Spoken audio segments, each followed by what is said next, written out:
Bienvenue dans ce nouvel épisode dans lequel nous allons parler d'un sujet hyper important. Ça concerne la vie. La vie, et cet épisode s'intitule « La vie est faite de surprises ». La vie est caractérisée par la récurrence de surprises, des situations tout à fait prédictibles ou parfois même surprenantes, tout simplement. Donc des situations auxquelles on n'y s'y attend pas du tout.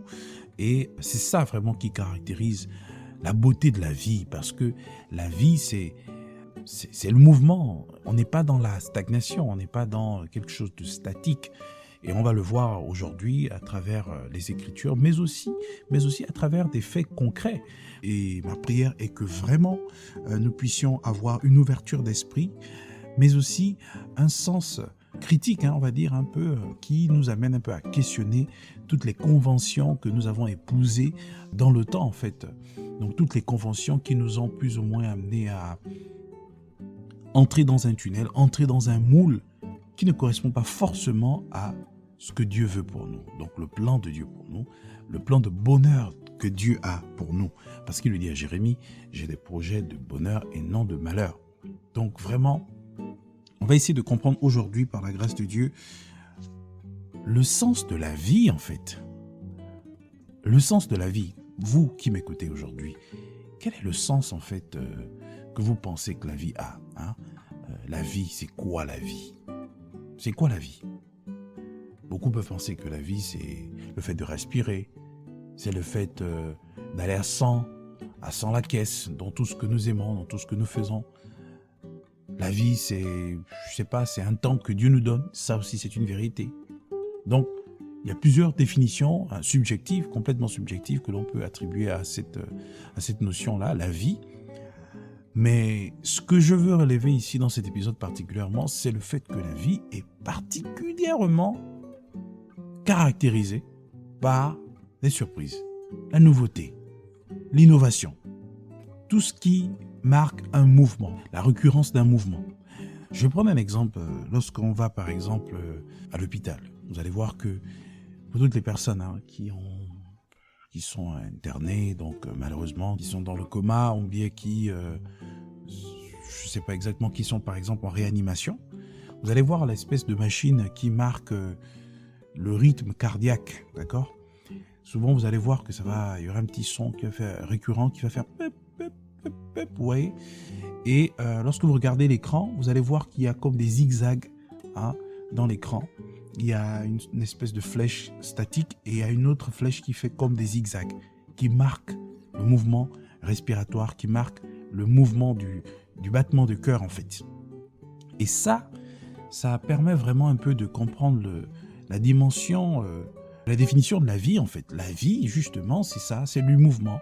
On monte, on descend, on monte, on descend. Il n'y a rien de statique.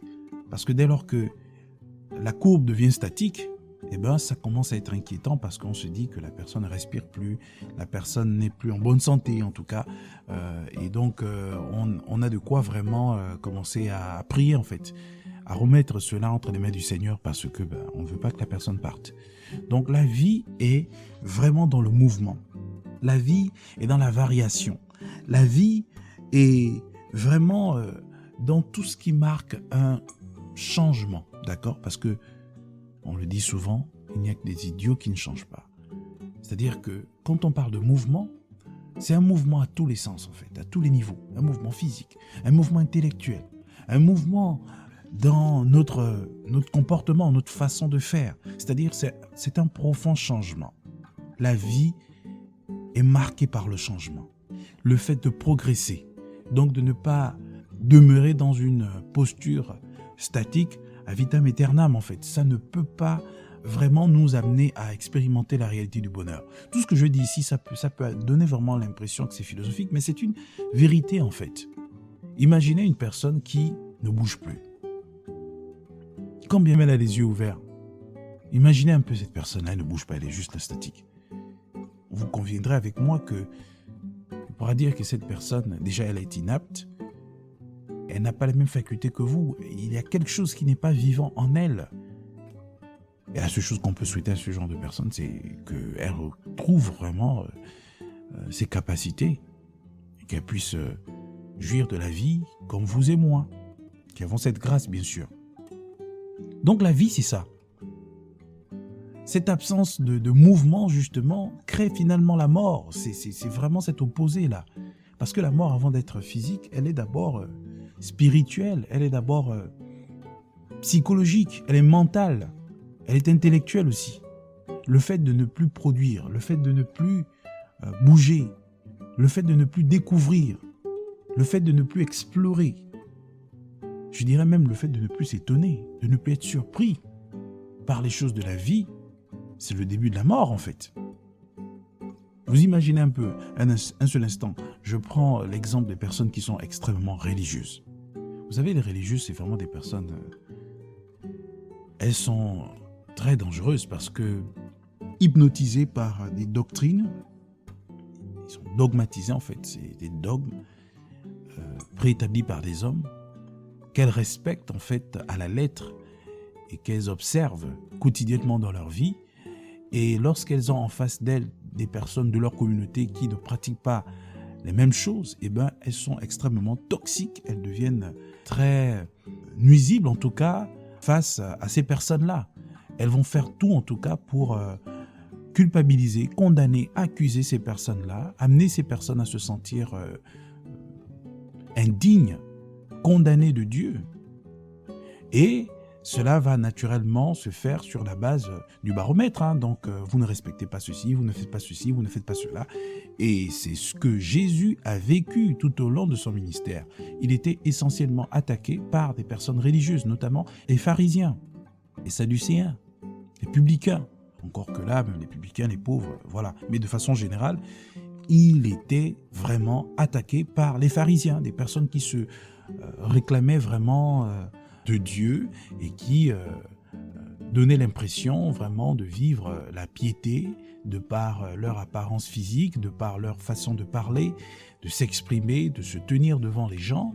Donc ils avaient vraiment tout ce qui pouvait donner de croire qu'elles étaient saintes en fait. Elles étaient pures aux yeux de Dieu et acceptées de Dieu. Donc vraiment, elles misaient beaucoup plus sur tout ce qui frappait du regard et non sur ce qui véritablement constituait l'essentiel, c'est-à-dire la vie dans l'intimité avec Dieu, la vie dans le secret. Et Jésus, justement, les reprenait à chaque fois qu'il en avait l'occasion, parce qu'il savait que ces personnes étaient fausses. Elles donnaient l'impression d'être vraies, elles donnaient l'impression d'être vivantes, mais à l'intérieur, il s'agissait tout simplement de tombeaux blanchis. Jésus savait exactement qui ces personnes étaient, et donc il leur parlait de façon directe, de façon tranchée aussi, parce que il connaissait la vérité. Et c'est ça souvent le problème en fait que nous rencontrons souvent dans des communautés religieuses, parce que on va se dire que tiens, on est censé être tous les mêmes, on est censé parler de la même façon, on est censé se comporter de la même façon, on est censé apprécier les mêmes choses, on est censé approuver les mêmes choses, alors qu'on n'a pas forcément la même sensibilité. L'esprit en nous n'opère pas toujours de la même façon, parce qu'on n'a pas le même rôle dans le corps de Christ, parce qu'on n'a pas le même rôle aussi dans la société. On n'a pas reçu les mêmes dons, les mêmes talents. Donc on ne peut pas opérer de la même façon, parce qu'on n'a pas la même feuille de route, on n'a pas la même mission. Donc bref, ça c'est une parenthèse. Mais toujours est-il que Jésus était confronté à ces personnes-là qui ne changeaient pas, qui s'étaient enfermés dans une doctrine que seuls eux et leurs maîtres maîtrisaient. Les personnes étaient complètement endoctrinées et finalement limitées dans leur façon d'agir. Et ça, souvent, ça marque une cessation en fait. Ouais, c'est comme si on vivait et après on a arrêté de vivre. Parce qu'il n'y a plus de mouvement, il n'y a plus de progression, il n'y a plus d'avancée, il n'y a plus de variation, il n'y a plus de changement. Or, la vie, c'est le changement, c'est la variation. Et on change dans le sens de l'amélioration, bien sûr. On change dans le sens de devenir mieux qu'hier, pour atteindre vraiment, comme on le dit souvent, la meilleure version de sa personne.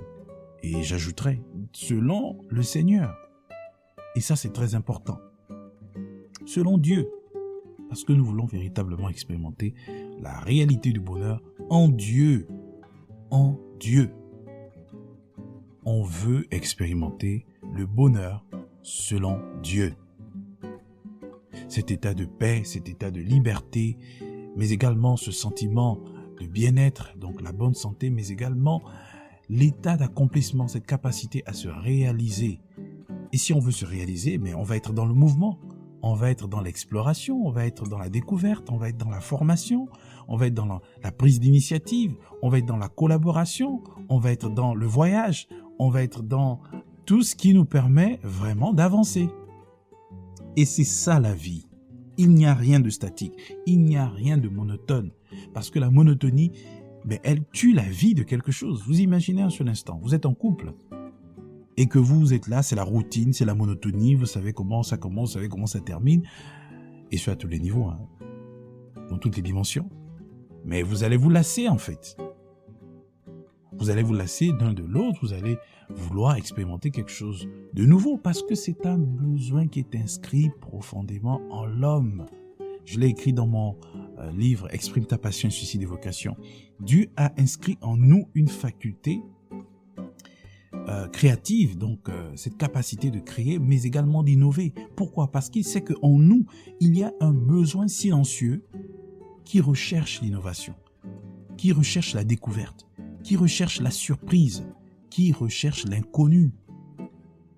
Dans le bon sens, bien sûr. C'est-à-dire que l'homme il veut créer, il veut faire quelque chose. Il y a quelque chose en lui qui le pousse à découvrir. Mais en fait, lorsque on va un peu en profondeur dans cet aspect, on va réaliser que Dieu a tout mis en l'homme. Et il a mis cette disposition naturelle à chercher quelque chose qui est enfoui en lui, en fait. Et ce qui est externe à lui peut constituer un ensemble d'outils utiles à la découverte de ce que Dieu a mis en lui. Les experts du développement personnel savent vraiment la profondeur de ce que je dis. Parce qu'en réalité, Dieu nous a tout donné. C'est à nous de le découvrir, c'est à nous de devenir ce que Dieu a voulu que nous soyons, en fait, veut que nous soyons. Donc vraiment, on doit être dans le mouvement. La vie, c'est comme le vent.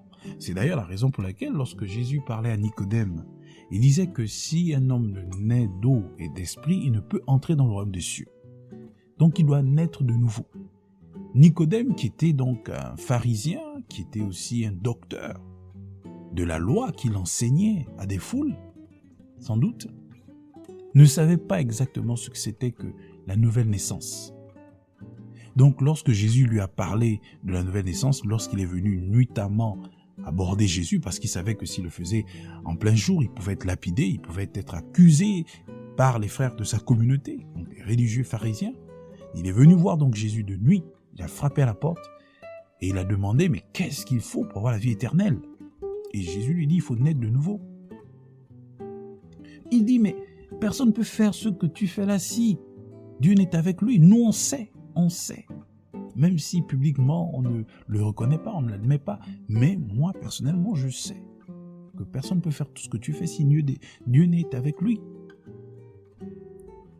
Donc, littéralement, il a reconnu que il y a des limites dans ce que nous faisons, nous les pharisiens, nous les personnes religieuses, parce on voit une différence entre ce que toi tu fais, qui est toujours en mouvement, qui fait des choses étranges, nouvelles, et nous qui sommes là, enfermés, endoctrinés dans une seule façon de faire. Comment est-ce que tu fais? C'est quoi le secret? Jésus lui dit, il faut naître de nouveau. Et là encore, il ne connaît pas le concept. Je lui dis, naître de nouveau, c'est pas entrer à nouveau dans le ventre de sa mère. Là, parce qu'il s'étonnait aussi de la réaction de Nicodème, qui dit que je dois encore retourner dans le ventre de ma mère. Il dit non. Si vous ne naissez d'eau et d'esprit, vous ne pouvez pas entrer dans le royaume des cieux. Ce qui est de la chair est de la chair, ce qui est de l'esprit est de l'esprit. Et naître de nouveau, c'est en fait c'est accepter le Seigneur Jésus-Christ de Nazareth comme Seigneur et Sauveur. Et là, qu'est-ce qui se passe? Il va lui dire que naître de nouveau, c'est naître dans l'esprit, c'est pas physiquement, c'est naître dans l'esprit. Et l'esprit, c'est le mouvement, c'est comme le vent. On ne sait ni d'où il vient, ni où il va, mais on ressent l'effet de son passage. On ressent les effets en tout cas de tout ce qu'il peut apporter. Du froid, du rafraîchissement, et tout ce que vous voulez. C'est ça la vie. La vie peut ne pas être physique, mais on ressent son effet par le mouvement, par le bruit, Regardez, vous allez à la crèche, les enfants font du bruit, c'est la vie. Vous imaginez, vous arrivez dans une crèche, il n'y a pas de bruit. Vous imaginez une femme qui donne naissance à un enfant, l'enfant sort, il ne fait rien, il sourit seulement. Vous allez tous fuir. Vous allez tous fuir, les sages-femmes, les médecins, même la mère, elle va s'étonner. Au-delà de l'amour qu'elle porte à son enfant, mais elle va s'étonner, elle va dire, mais toi tu es bizarre. Vous imaginez? La vie c'est ça, la mère pleure de joie, l'enfant pleure aussi de joie. Il crie parce que il y a de la vie, et la vie en abondance, les amis. Donc, la vie c'est ça, c'est le mouvement, rien de statique. Vous ne pouvez pas dire que vous restez le même toute une année, enfin pendant 3 ans, 4 ans, 5 ans, 6 ans, c'est pas possible. Grandir, c'est changer. C'est important.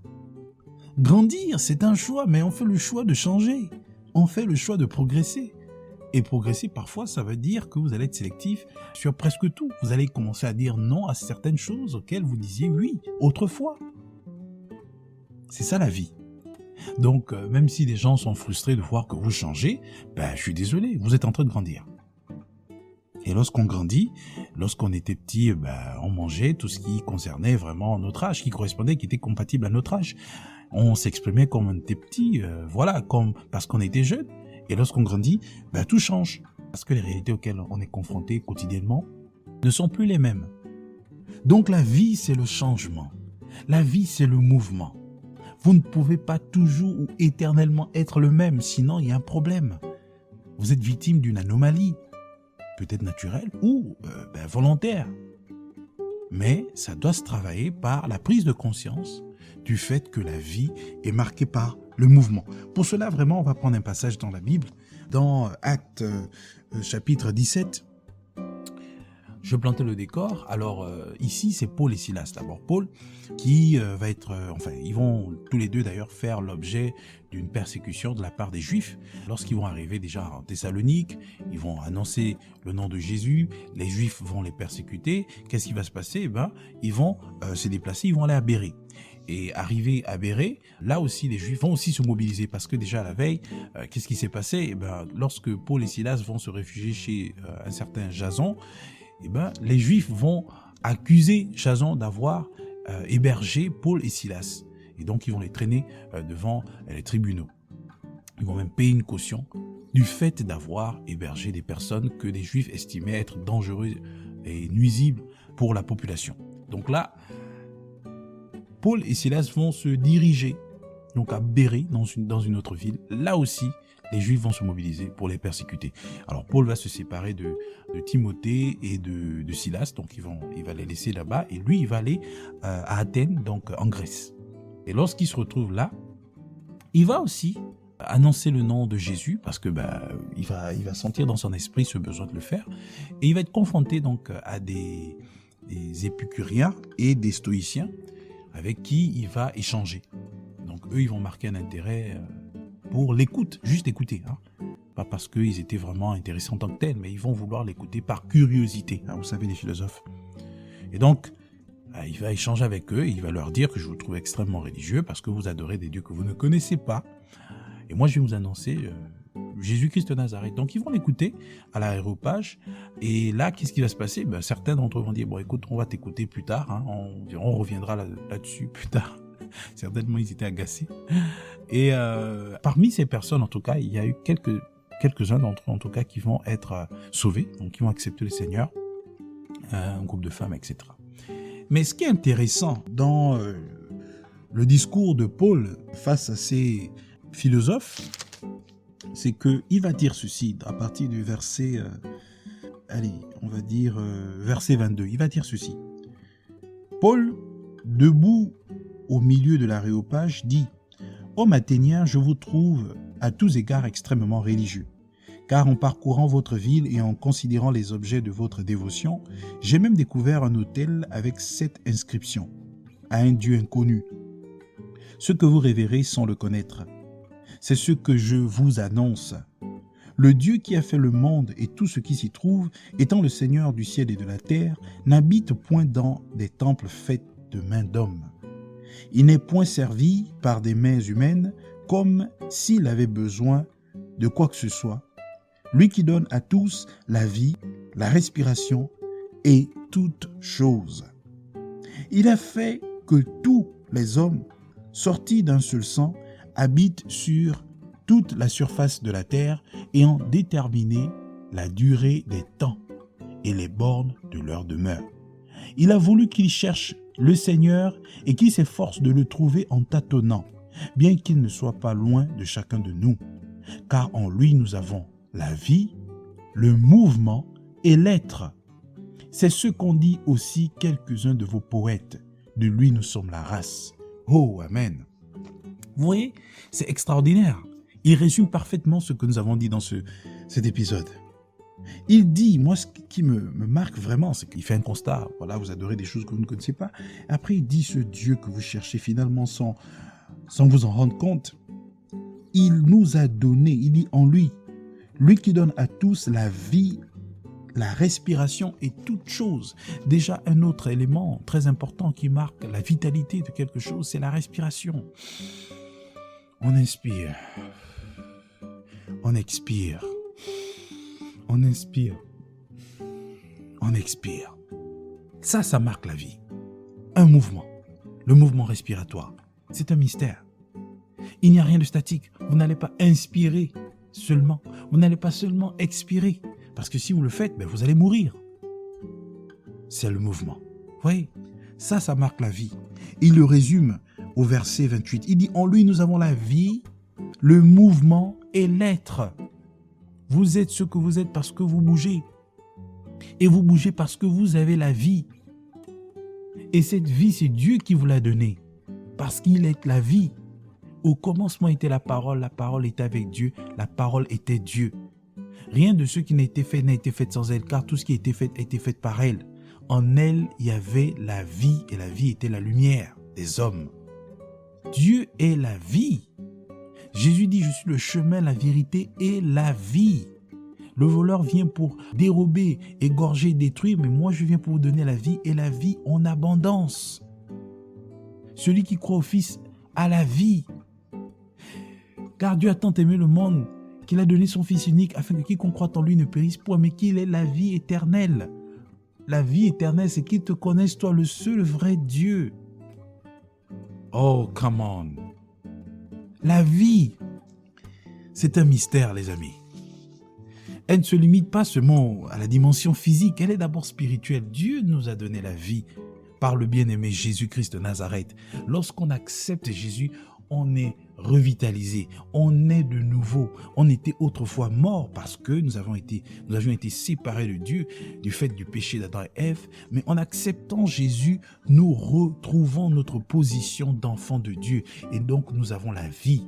Comme ce jeune fils prodigue qui s'est éloigné de son père, qui allait vivre une vie de débauche, qui se retrouvait dans le besoin, qui se retrouvait vraiment dans un état de perdition, il a pris la merveilleuse décision de revenir vers son père. Et son père a dit, voici mon fils qui était mort, il a retrouvé la vie. La vie, ce mouvement, vous levez, vous dites, je retourne à cet endroit plein de vie. C'est ça la vie, le mouvement. Dans toutes choses, les relations humaines. La relation que vous avez avec votre époux, votre épouse, vous devez être dans l'innovation, la créativité, la surprise. La vie, c'est des surprises.